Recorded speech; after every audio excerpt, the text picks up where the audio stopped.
በእውነቱ ከሆነ ይህንን እስከ ዛሬ እንደማታውቁት እኔ ራሱ አላውቀውም ነበር። ኢንተርናሽናል ስፔስ ስቴሽን ወይም አይኤስኤስ ከ1998 ጀምሮ በአምስቱ የዓለማችን የስፔስ ኤጀንሲዎች ማለትም ቻይናን ሳያካትት በትብብር ነው እዛው ስፔስ ላይ ተገጣጥሞ ስራ የጀመረው።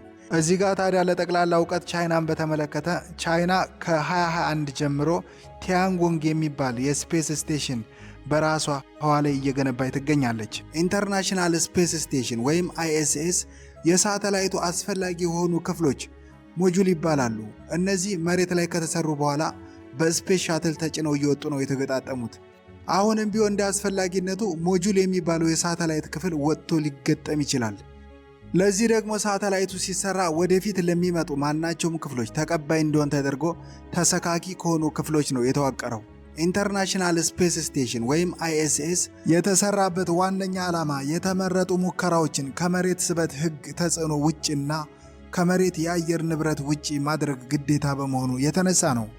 ኢንተርናሽናል ስፔስ ስቴሽን በፈረንጆቹ ሚሊኒየም ሥራ የጀመረ ሲሆን ባለፈው ሱኒ ዊሊያም እና ባች ዊልሞርን ከተኩት 4 አስትሮኖቶች ጋር በአጠቃላይ ከ22 ሀገራት በተውጣጡ 283 በሚሆኑ ሰዎች ተጎብኝቷል።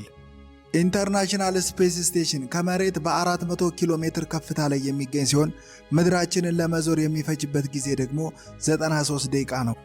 ይህ ማለት ደግሞ በ24 ሰዓት ውስጥ 15 ጊዜ ፀሐይ ስትወጣና 15 ጊዜ ፀሐይ ስትጠልቅ ማየት ይቻላል።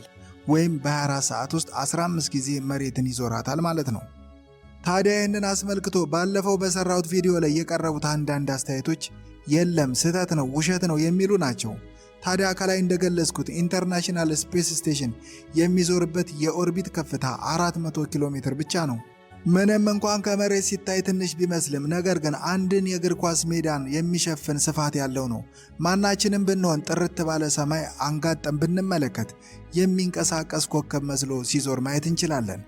አጋዥ መመልከቻ ወይም ቪዥዋል ኤድ መሳሪያዎች ማለትም ባይኖኩላርና ቴሌስኮፕ ካለን ደግሞ ኢቭን አስትሮኖቶች ሳይቀሩ የስፔስ ላይ እንቅስቃሴ ወይም ስፔስ ወክ ሲያደርጉ ከመሬት ላይ ሆነን መመልከት ይቻላል። ውድ ተመልካቾቼ ይህንን ማየት የምትፈልጉ ካላችሁ spacethestation.nasa.gov በሚል ድህረ ገጽ ጎግል ላይ ገብታችሁ ያላችሁበትን ሎኬሽን በማስገባት ጥርት ባለ ሰማይ መመልከት ትችላላችሁ።